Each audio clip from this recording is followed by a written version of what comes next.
قدیم یونانیوں کو دنیا کے عقل مند ترین لوگ سمجھا جاتا تھا، اور واقعتاً اس دور میں یونان میں بڑے بڑے عظیم فلسفی بھی پیدا ہوئے۔ انہی میں سے ایک شخصیت افلاطون بھی ہے۔ آپ سن رہے ہیں اردو وائس کی پوڈ کاسٹ کی قسط نمبر 10 اور میں ہوں شہزیب۔ افلاطون ایتھنز کے ایک ممتاز گھرانے میں 427 قبل مسیح میں پیدا ہوا۔ نوجوانی میں اس کی ملاقات فلسفی سقراط سے ہوئی، جو اس کا دوست اور رہنما بن گیا۔ 399 قبل مسیح میں 70 برس کی عمر میں سقراط پر بے دینی اور ایتھنز کے نوجوانوں کو ورگلانے کی مبہم الزام کے تحت مقدمہ چلایا گیا اور اس کو سزائے موت دے دی گئی۔ افلاطون کے الفاظ میں سقراط دنیا کا دانا ترین، عادل ترین اور ان تمام لوگوں میں سے بہترین تھا جن سے وہ آج تک مل پایا تھا۔ سقراط کی موت نے افلاطون کے دل میں جمہوری حکومت کے لیے ایک مستقل نفرت بھر دی تھی۔ سقراط کی موت کے کچھ ہی عرصہ بعد افلاطون نے ایتھنز چھوڑ دیا۔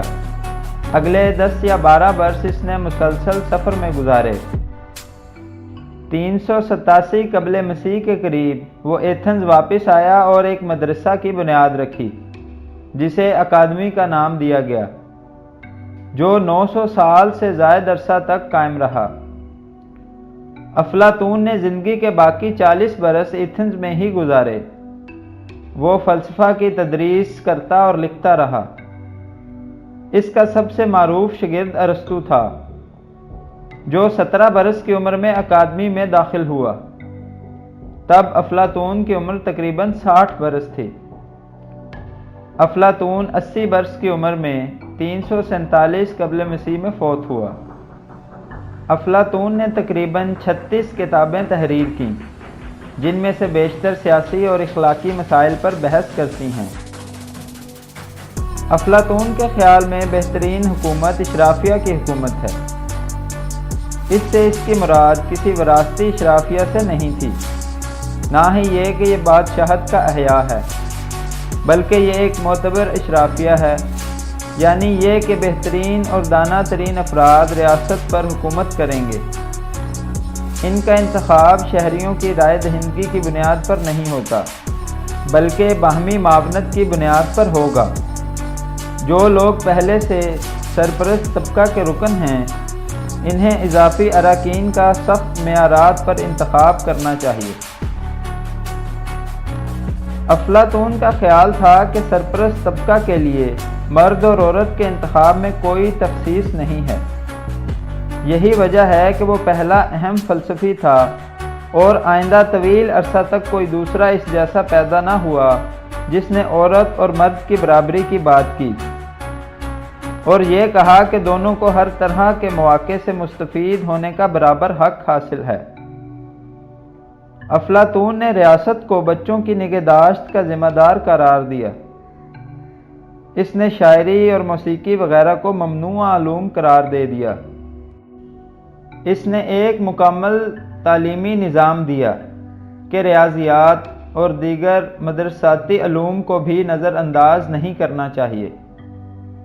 متعدد مراحل پر شدید آزمائش کر لینی چاہیے کہ ایک کم کامیاب انسان میں معاشرے کی معاشی فعالیت پرکھ لینی چاہیے، جبکہ زیادہ کامیاب لوگوں کو مسلسل مزید تربیت حاصل کرنی چاہیے۔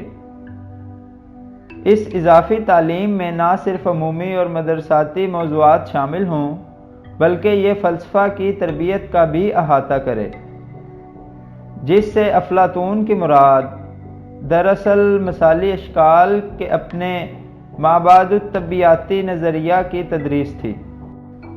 افلاطون کے افکار نے امریکی حکومت کے نظام کو بھی متاثر کیا۔ امریکی آئین ساز مجلس کے کئی اراکین افلاطون کے سیاسی افکار سے آگاہ تھے۔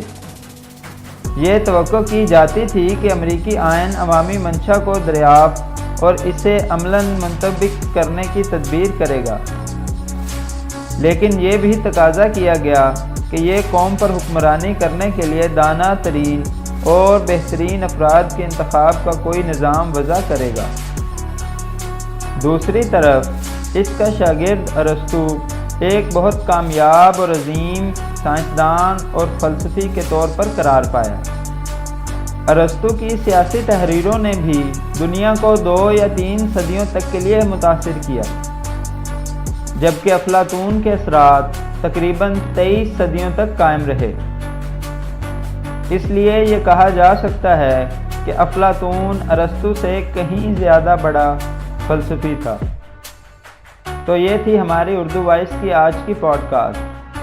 آپ سب سے گزارش ہے کہ ہمارے اس منفرد چینل کو سبسکرائب کریں اور ساتھ موجود گھنٹی کا بٹن دبا دیں تاکہ ہماری ہر نئی آنے والی ویڈیو آپ تک بآسانی پہنچ سکے۔